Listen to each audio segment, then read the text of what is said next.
I have 9 action-packed titles in this video to check out, with 2 others of note that are worth keeping an eye on as well, so let's begin with Rin the Last Child, a beautiful Metroidvania set in a mystical world, where they confirmed a release date for September and looks kind of neat.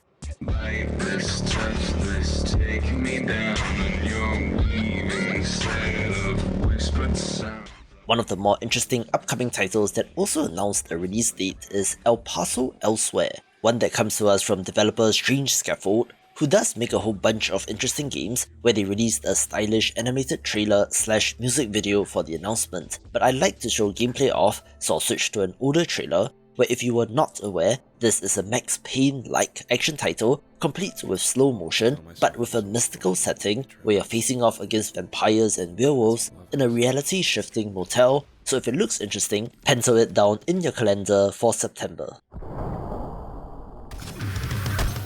This video is brought to you by Ludeo and Bullet Runner, where the former allows you to clip and capture gameplay moments and then share these as custom playable content. So if you're a developer, listen up, and if you just want to experience cool games, here's an example of how this works using Bullet Runner, a single-player twin-stick shooter that is all action all the time. This game borrows concepts from Doom 2016 and Doom Eternal, in that you need to stun enemies and finish them off with a melee attack to recharge your ammo, as well as refresh a deadly kick that restores health, encouraging aggressive play as you take the fight to enemies. How Ludeo works is that you can hit a key in-game, F1 in this case, and it saves the last 1 minute or so of gameplay, where you then go to the Ludeo website and studio, choose the clip in question, and then create a challenge for the moment based on certain parameters. In this case, having to use the kick to kill 4 enemies as quickly as possible in order to successfully complete the challenge, where parameters like total damage dealt, fatalities done, or even HP remaining can be added or even combined to provide a custom challenge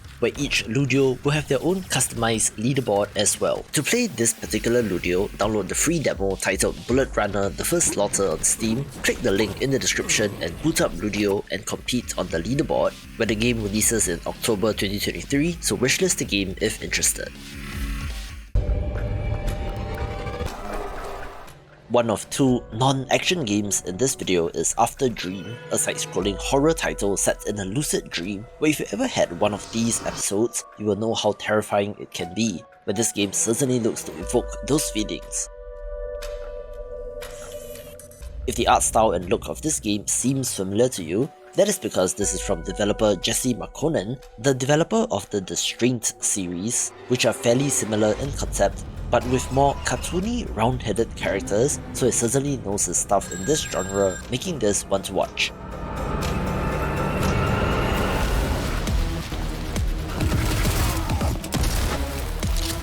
Let's get back into the action with Tokyo Underground Killer, a first-person shooter set in a neon-soaked version of Tokyo, where you play as an assassin using the power of blood energy to kill your enemies. You are protecting the city from a faction known as the Flatliners, insane psychopaths roaming the streets, where it has a little bit of that Ghostwire Tokyo vibe, but of course without the horror elements. Rather, it's all action all the time, with the sword features quite prominently alongside an assortment of guns mixed in with the blood magic that is fueled by the plasma of your enemies, and you have the recipe for a fun game.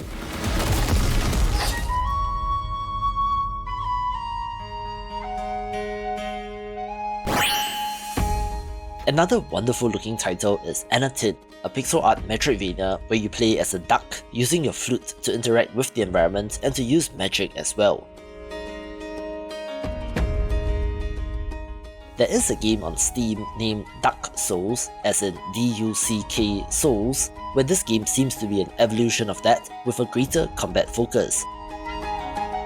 You are exploring and uncovering secrets of the world, taking on dangerous bosses known as Eidolons with your longsword and flute in hand. You will be able to learn different songs similar to Ocarina of Time, which will then be the basis for Metroidvania style progression. I know that this style of pixel art may not be for everyone, and honestly, I do not like the lack of outlines, but it looks like a throwback worth keeping an eye on.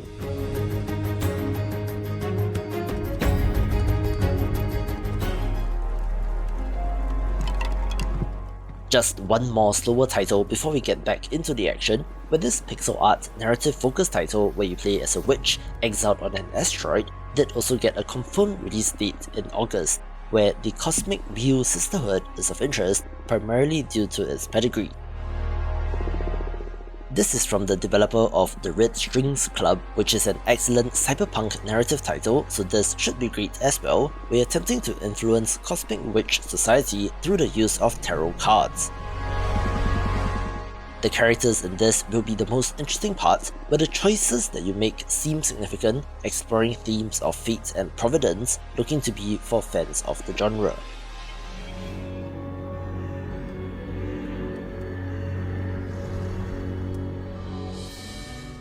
This next title has only been very recently revealed, so much so that its title is a work in progress and might not be the final one, where Dhaba, Land of Watermarks appears to be some sort of Souls-like RPG. Based on the opening shots in this trailer, it appears that enemies are primarily anthropomorphic animals, even having zombie versions of such creatures, where there appears to be two playable characters in ranged versus melee, so it's not like Dark Souls or Elden Ring in that sense without freeform character creation.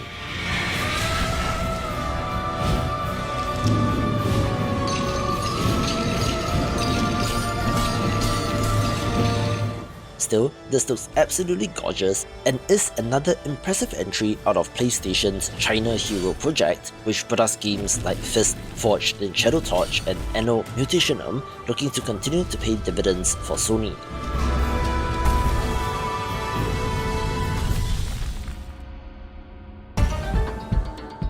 I covered this title in a YouTube short a little while back, where its art style and use of colour is particularly striking, where the Japanese mythology-inspired side-scrolling action platformer Gurei looks absolutely sick. This game stops short of calling itself a Metroidvania, so it isn't that kind of game, where the developer does talk about taking on bosses in any order, but the twist is that the remaining bosses get stronger, but you do also absorb the powers of defeated bosses as a counter to that. As such, it might be more Mega Man adjacent in some sense, where how good the combat will be is critical to its success.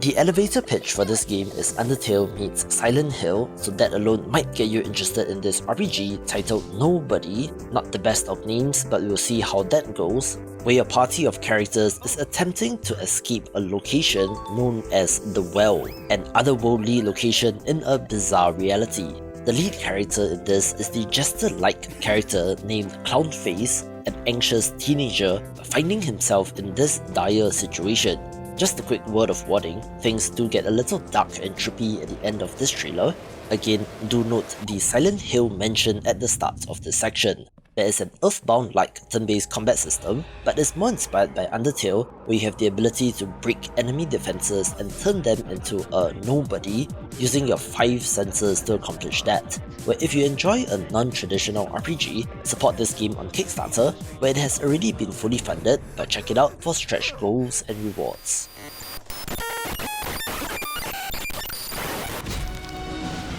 Alright, I'm cheating a little here, but hey, the developers just released a new trailer for Blasphemous 2, which shows off more enemies and executions, where hype continues to build for this, and you can find more upcoming indie games for 2023 in this video.